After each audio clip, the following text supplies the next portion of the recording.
বেজে চলেছে। আর এইদিকে রোহিণী দিদিকে ডেকে মা যশোদমতি বলছে, রোহিণী দিদি গো, বাঁশিতে মা মা বলে ডাকছে, কিন্তু বাঁশিতে তো রাধাকে ডাকছে, তাহলে মা শুনলো কেন? কারণ মা যখন গোষ্ঠের বেশে সাজিয়ে গোপালকে গোচারণে পাঠিয়েছিল, তখন বলেছিল, সুবল রে, নিকটে ধেনু বস্ত্র চড়ায় আর মাঝে মাঝে মা বলে বাঁশি বাজায়। তাই এখানে বাঁশিতে মা শুনেছে। বাঁশি কি কেবল মা শুনেছে? বলছে না, বাঁশি শুনে পূবের ভূমি পশ্চিমে অস্ত্র যেতে ভুলে গিয়েছে। বাঁশি শুনে আজ শ্যামলী ধবলি আজ নিকটে ফিরে এসেছে। বাঁশি কি আমাদের মতো হতভাগ্যের জন্য বাসে না?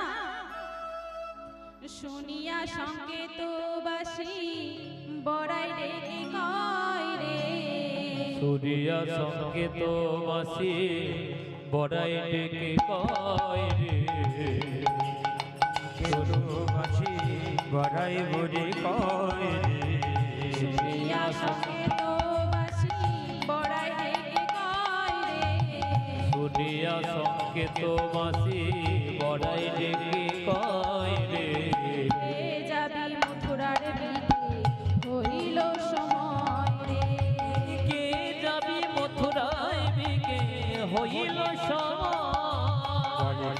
যাবে মথুরায় রেখে হইল সময় রে, কে যাবি মথুরায় বিকে হইল সময়।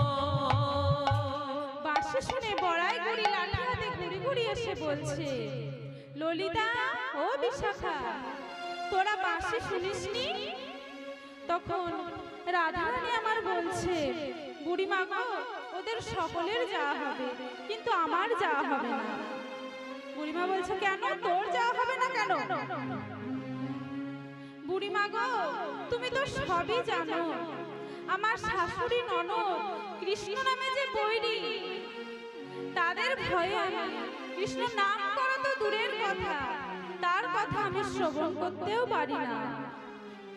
তখন বুড়িমা বলছে, ঠিক আছে, আমি তোর শাশুড়ির কাছ থেকে অনুমতি নিয়ে আসছি, তারপর তুই বিকিনি করতে যাবি। জটিলারে বুঝাইয়া চাতুরি করিয়া, জটিলারে